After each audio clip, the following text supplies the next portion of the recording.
Standing కమిటీలో అప్పటికే YCP కార్పొరేటర్లు ఉన్నారు.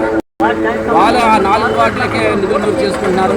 మాకు ఎవరికి నిధులు మంజూరు చేయట్లేదు, మేము కూటమిలోకి వచ్చేస్తాం, మాకు అవకాశం లేకపోతే చెప్పేసి కార్పొరేటర్ జరిగింది.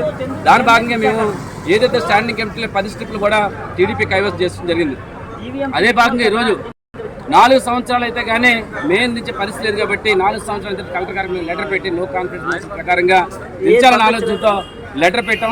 మొన్న 19వ తారీఖున అవిశ్వాస తీర్మానం పెట్టడం జరిగింది. ఆ రోజు మేయర్ గారిని దించడం జరిగింది.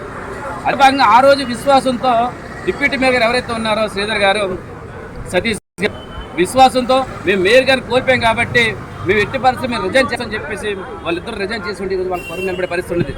ఏదో లక్ష్మీ వరకు ఏదో సాధిత ఏదో సంపాదించిన ఆలోచనతో వాళ్ళు కార్పొరేషన్ ఉండి ఈరోజు డిప్యూటీ మేయర్ గారు అనే అవిశ్వాసం కోల్పోయారు.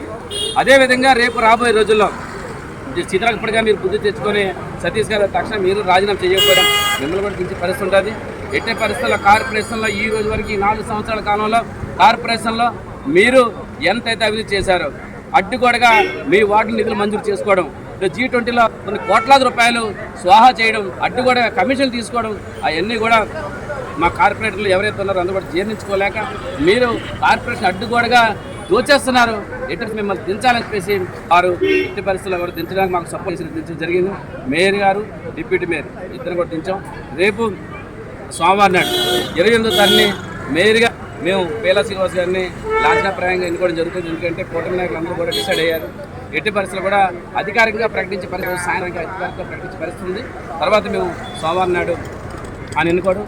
డిప్యూటీ మేయర్ విషయంకి వస్తే ఇది రేపు రాబోయే రోజులు నాయకులందరూ కూర్చొని డిసైడ్ చేసి డిప్యూటీ మేయర్ క్యాండిడేట్ కూడా అనౌన్స్ జరుగుతుంది. కాబట్టి ఎట్టి పరిస్థితుల్లో 3వ డిప్యూటీ మేయర్ కూడా ఆయన ఇప్పుడు శతశుద్ధ దీపోతే చాలా మంది లేదనుకుంటే ఆయనకే పరుగు పరిస్థితుంది. కాబట్టి మీరు ఎట్టి పరిస్థితులు ప్రజెంట్ చేయండి.